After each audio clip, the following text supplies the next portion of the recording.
Muraho neza, tubahaye ikaze mu kiganiro cy'uyu munsi. Ikiganiro baho neza twite ku buzima bwo mu mutwe. Ni ikiganiro tugezwaho n'umuryango Avega Gahozo ku bufatanye na Minisiteri y'Ubuzima ibinyujije mu kigo cy'ubuzima RBC ndetse na Kombuto Foundation.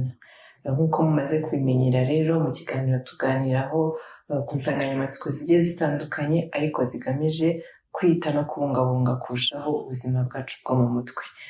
Uyu munsi rero tuje dufite insanganyamatsiko yindi iri buturyohere kuganira, turi bufashwemo n'abatumirwa dufite uyu munsi. Mpereye ibumoso bwanjye turi kumwe na Umuziga Providence.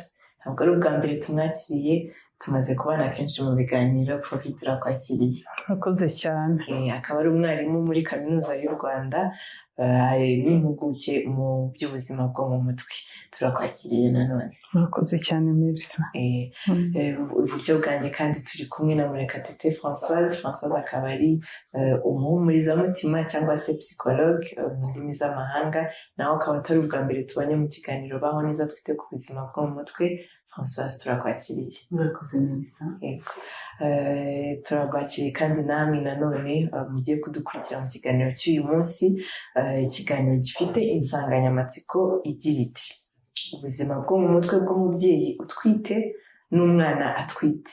Turaganira kurushaho, tugerageza no kumva uburyo urugendo rw'amezi 9 ntituri burunyuremo rwose, ariko hari iby'ibanze ku ntango cyane cyane no muri urwo rugendo rwose bishobora gufasha umubyeyi utwite ndetse n'umwana atwite kuzavuka neza no gukura neza, kuko barabidusobanura kurushaho. Urugendo rw'umwana iyo akiri mu nda y'umubyeyi ruramukurikirana kugeza akuze.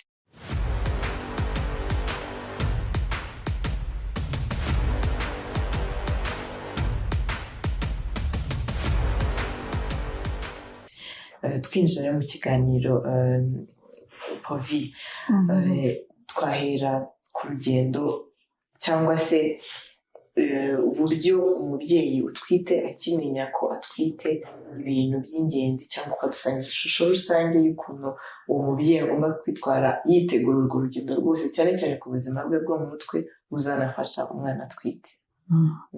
Urakoze Melissa.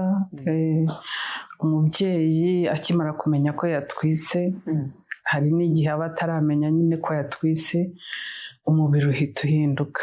Uko uhinduka rero, hari imisemburo ibaho igahindura uko umubiri uri gukora, ariko mu buryo bwo kwitegura mu gukura k'umwana atwise. Iyo misemburo rero ibaho igira ibintu byinshi ihindura ku buzima bw'umubyeyi, mu mubiri, mu mitekerereze ye, uko ubwonko bwe bukora. Uko rero umubiri uhinduka n'uko ubwonko bukora, iyo misemburo hari ukuntu ihindura n'ukuntu ubwonko bukora. Ukuntu ubuzima bw'umubyeyi rero utwite, umuntu yavuga ko bugengwa n'ukuntu abayeho muri icyo gihe, uko umubiri wahindutse mu buryo bw'imisemburo mu mubiri, uko imitekerereze ye yahindutse, bigenda bigahindura uko amarangamutima ye ameze, bikanahindura ndetse n'ukuntu abayeho mu mibanire ye n'abandi. Hejuru y'ibyo rero, hari ukuntu iyo yatwise hariho iby'umubiri umusaba. Muri ibyo umusaba harimo n'iyo ndyo agomba kurya neza, indyo yuzuye. Hari uko agomba kuryama agasinzira, hari uko agomba kuruhuka, hari uko agomba kugabanya imirimo wenda yakoraga yamusabaga ingufu cyane. Ibyo rero byose iyo bije uko bihinduka, ni nako bihindura ya mitekerereze ye na ya marangamutima ye. Ubwo agomba kugira uko yitwara kugira ngo bidahungabanya uko abasanzwe abayeho, cyane cyane mu marangamutima ye, nk'uko bigaragara ko hari ibiba byahindutse bigahindura uko abayeho, n'amarangamutima ye biba byoroshye kugira ngo hagire icyayahungabanya byoroheje. Urakoze cyane. Uravuze ngo uko amarangamutima ahinduka cyangwa n'iyo myitwarire ye, hari n'uko bihindura muri iyo mibanire ye n'abandi bari hafi ye. Ubwo mbese nibaza, ese ubwo tugarutse cyane ku buzima bwo mu mutwe, ayo marangamutima turi gukomeza tuvuga, ku buzima bw'umubyeyi buhurira he nuko bushobora kwafekita niba ariko navuga ubuzima bwa wa mwana atwite. Bwiza bw'umubyeyi uburyo bushobora kwinfluensa imibereho myiza y'umwana atwite, cyangwa se bubi bushobora nabwo kugira ingaruka ku buzima bihurira he. Birakoze cyane.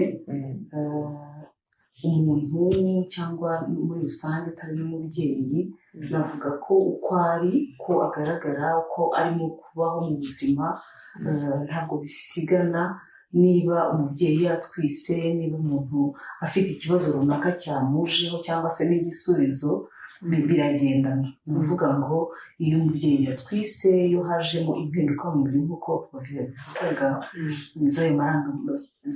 z'iyo misemburo iza igakora mu buryo budasanzwe, yewe n'ibijyanye cyangwa se ubwonko bwe bugatangira kugira uko busubiza cyangwa bwitwara mu buryo budasanzwe akora, ntabwo bisigana, ntabwo bikora ngo bigire ingaruka ku mubiri gusa, ahubwo mu miterere, mu mitekerereze, mu bijyanye n'uko akora uwo ari we wese n'uwo mwana uri mu nda arimo, hari icyo bipfana, biragipfana, ni nk'ihame, kuko uwo mwana aba agize igice cy'umubiri w'umubyeyi. Rero izo mpinduka ziza mu mubiri we wose zinagera birumvikana ku mwana uri mu nda, kuko nawe ni igice cy'umubiri w'uwo mubyeyi igihe akiri mu nda. Nubwo tuzi ko umwana aba arinzwe cyane, aba ari mu nda y'umubyeyi ariko mu buryo burinzwe, afite ingobyi rwose imufubitse, imurindira cyangwa iyungurura ibitandukanye bishobora kumugeraho bikamutera ikibazo, ariko hari aho iyo navuga umunaniro mwinshi nk'uko Kofi yabivugaga, bakeneye kuruhuka, hari ubwo impinduka iyo zakomeye zikagera ku rwego bishobora no kuba ikibazo, kuko ubundi mu busanzwe iyo biri impinduka navuga zisanzwe ntabwo ari ikibazo, ariko iyo zamaze kuba ari ikibazo, ubwo bwirinzi cyangwa uko kurindwa umwana aba afite mu nda mu nzira imufatanya mu ngobyi aba arimo, birashoboka nabyo ko bishobora guhita uko kuyungururwa cyangwa uko kurindwa kukoroha ku buryo bigera ku mwana uri mu nda. Icyo gihe rero uwo mwana nawe aba ashobora kugira uko atangira kubangamirwa, atangira kugira uko agira impinduka mu mikurire y'imizima cyangwa se isanzwe, bityo agatangira kugira ibyo yagaragaza bizatwereka ko ashobora kugira ubuzima butari ubwari ubusanzwe, ubuzima bushobora kuzagaragaza wenda n'impinduka cyangwa se n'ibibazo, yewe se n'uburwayi bitewe n'uko mama yari amerewe. Cyakoze cyiza ni uko umubyeyi, uko umwana avutse agakura abonye ibimukikije, uko umubyeyi amwitayeho wenda nyuma yo kuvuga cyangwa abandi bamuhaye ibyo akeneye bya buri munsi, reka mvuge ngo ubuzima bumukikije bishobora kugenda byunganira uko yavutse wenda byamugoye mu nda, akaba yagira uko agenda yoroherwa. Ntabwo ari ihame ngo niba yarahuye n'ibimukomereye mu nda n'ibyo byararangiye ntacyo gukora, birunganirana, ari uko bwirinzi yagize mu nda cyangwa se uko byagoranye bikaba byamugiraho ikibazo, ariko noneho binafatikanya n'iyo ageze hanze, uko yitabwaho, uko akurikiranwa, uko agaburirwa, uko asinzirizwa cyangwa uko aruhuka, mbese uko yitabwaho, ibyo bigira uruhare kugira ngo wa mwana be yaremba cyangwa se yakoroherwa muri iyo nzira y'urugendo rw'ubuzima batangiye. Akoze mbere y'uko tugera ku bimenyetso by'umubyeyi wagaragaweho n'ibibazo by'ubuzima bwo mu mutwe, numva twava gato ku byo wenda bihari, yaba ubushakashatsi cyangwa iki, tukajya noneho ku rwego muri ababyeyi mwananyuze muri urwo rugendo, bishobora kuba bitarababayeho, ariko hari ibyo mushobora kuriletinga kubera n'akazi, experience y'akazi cyangwa n'abo muhura nabo, ni ibiki bishobora gutera cyangwa gukaza ingaruka cyangwa ibibazo by'ubuzima bwo mu mutwe umubyeyi yagira? Ni ibihe bintu bishobora kwangiza ubuzima bw'umutwe bw'umubyeyi bikazanagira n'ingaruka ku mwana atwite. Dushobora kuvuga bitewe na experience twagize cyangwa se niyo tuzi ku bandi. Yego. Urakoze Melissa. Mu by'ukuri umubyeyi iyo yamaze gutwita ubundi muri rusange baba bavuga ko yamaze kuba umwe mu bashobora kugira intege nkeya bisanzwe, bita ko bisanzwe kubera ko hari impinduka nyinshi nk'uko twari tumaze kuzivuga nyine zabayeho. Ni ukuvuga ngo rero iyo yabaye we bene uwo muntu ushobora kuba yahungabana byoroheje kubera ko hari byinshi byahindutse muri we, hari bimwe biza byamugeraho bikamuhungabanya byihuse kurenza wenda abandi babyeyi badatwite mu buzima busanzwe. Akenshi rero ibikunze kubaho ni ukuba nta bufasha afite, akenshi kuba wenda nk'uwo babyaranye ise w'umwana atwite atamwitayeho, nabonye aricyo gikunze kuba ikibazo gikomeye.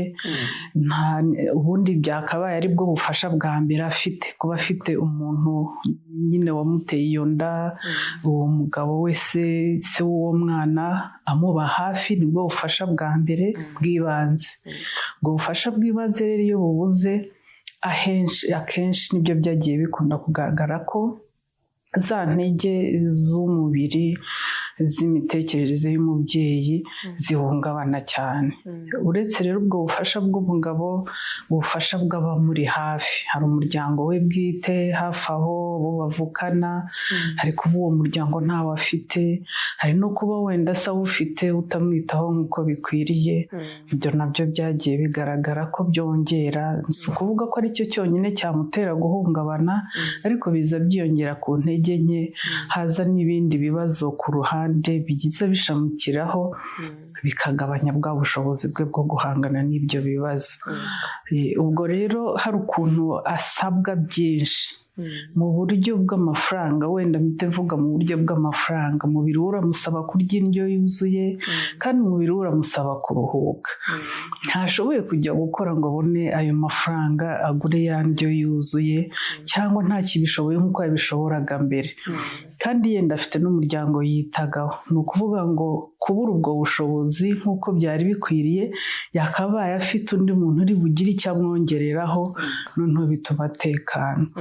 Hari n'uko aba ashoboye akunda yenda kuba hari ibintu yitaho, ariko kubera ko yatwise bikamusaba kugabanya mu byo yabagamo kandi wenda yakundaga. Niba tuvuge yakundaga kujya muri korali, hari aho byageze kubera urugendo afata byamubujije kujya muri korali, atangira kwitekerezaho ko atakiri wa wundi mu buzima busanzwe. Byaza bihura n'uko intege zabaye nkeya no mu bushobozi bw'uko hari icyo yakwigezaho kikagira icyo gihindura ku buzima yari asanzwe afite, niho atangira kumera nk'aho ahangayitse.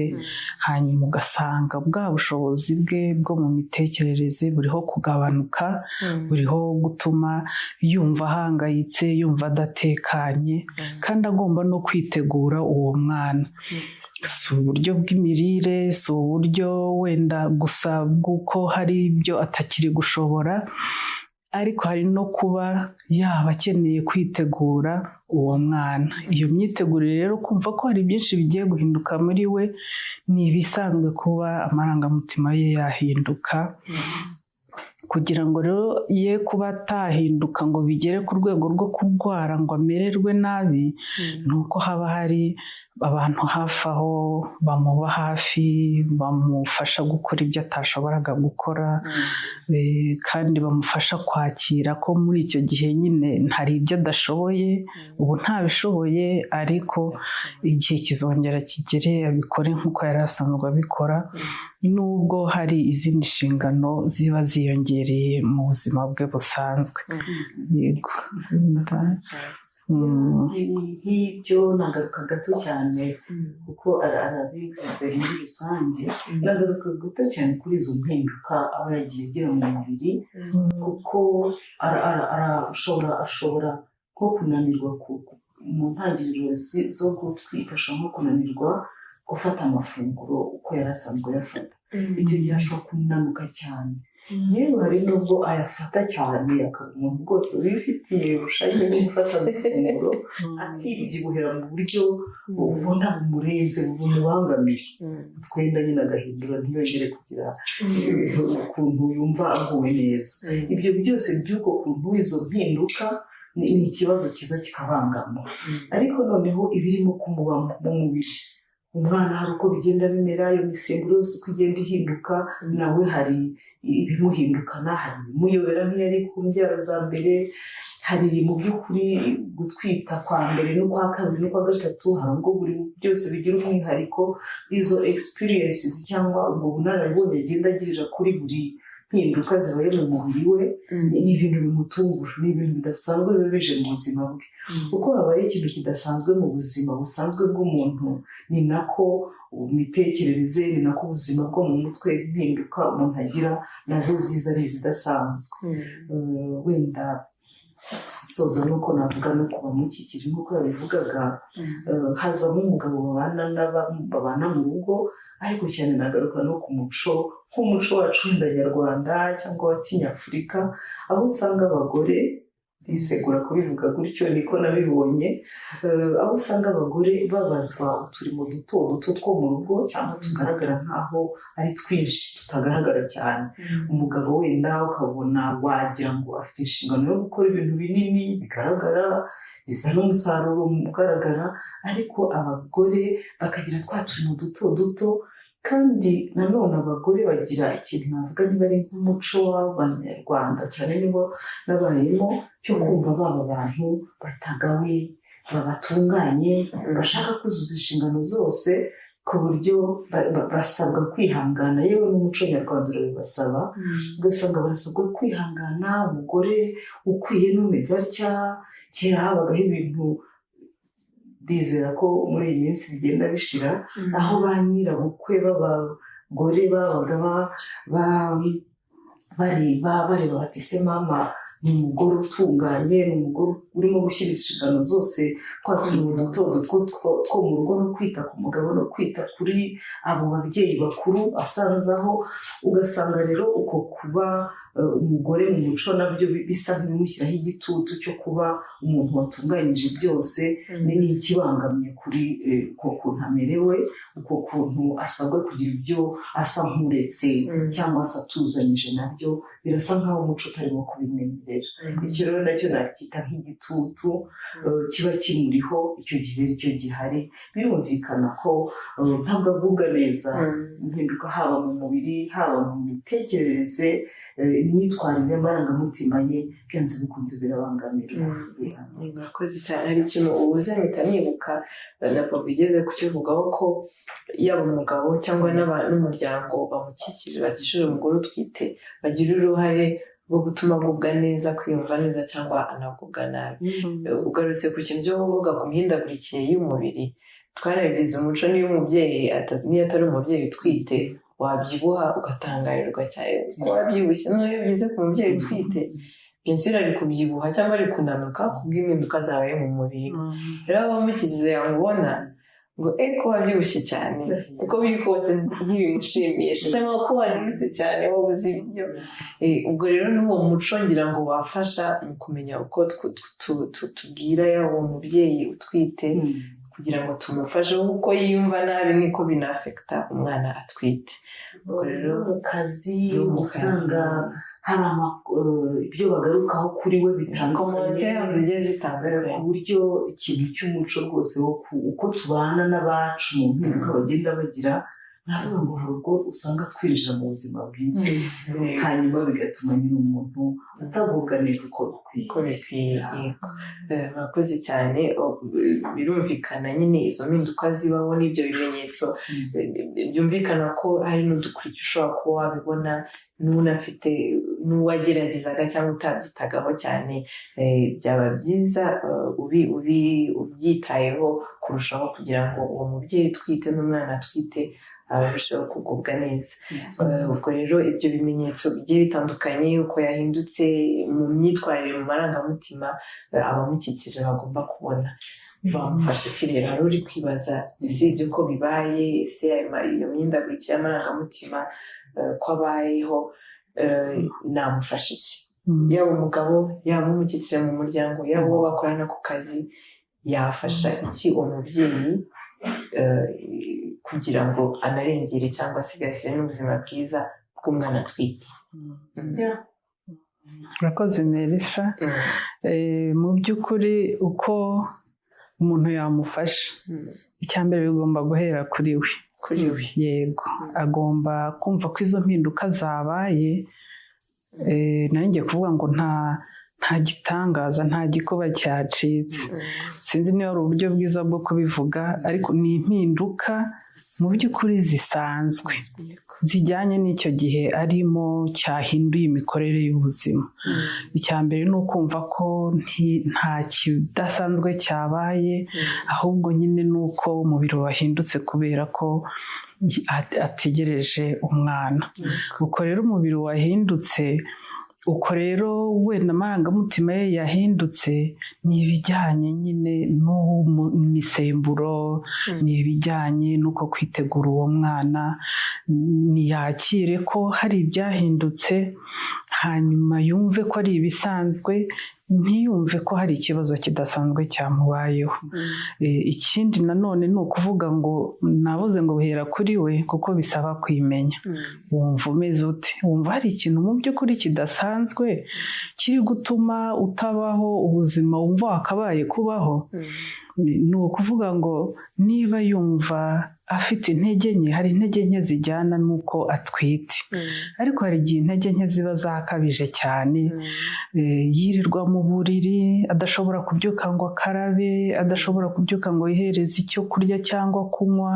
Icyo gihe ni ukuvuga ngo hari ikintu kidasanzwe nawe muri we aba yumva hari ukuntu yabaye bidasanzwe nubwo yaba atwite. Icyo gihe rero agomba kwimenya, akumva ko hashobora kuba hari icyaba cyahungabanyije uko yakabaye ameze. Bimusaba rero kwihutira kuganiriza abo bari kumwe uko ari kwiyumva, kugira ngo nabo bakomeze kumureberera, bataza kugera aho bavuga ngo ni ubunebwe bw'abagore batwite, kandi ari ikibazo wenda atangiye kugira. Ubwo nyuma rero yo kwimenya, kumva ko amarangamutima ye wenda yakabije mu buryo budasanzwe, ntari gusinzira neza, biri gufata igihe kinini cyane, cyangwa ari gusinzira cyane bikabije, biri kumubuza ndetse no kurya, no gukaraba, no gukora inshingano zisanzwe ashoboye. Icyo gihe ni ukumenya ko nyine hari ikitagenze neza, ukabwira abo bari kumwe babana, yaba ari umugabo we cyangwa abo babana mu rugo. Hanyuma rero nanone abo babana, mpereye nko ku mugabo, agomba kumenya ko izo mpinduka zihari, wenda zidahindura cyane uko babayeho, ariko akamenya kumwihanganira ko hari ikintu cyahindutse. Niba atagishoboye kumushyuhiriza amazi ngo amuterekere muri dushe akarabe, akabyakira. Intege nke zabaye nke, ahubwo amenye ko noneho we hari icyo akwiriye kumufasha, kugira ngo ntaze kumva ko byinshi byahungabanye. Wenda no ku bijyanye n'uko yirinda mu buryo bwo kuruhuka, ntakore imirimo imuruhije cyane. Noneho ariko nk'uko Françoise yageze abivuga ati, twa turimo duke two mu rugo tuba twinshi kandi tukananiza. Kumva ko atadutunganyije biramuhungabanya pe.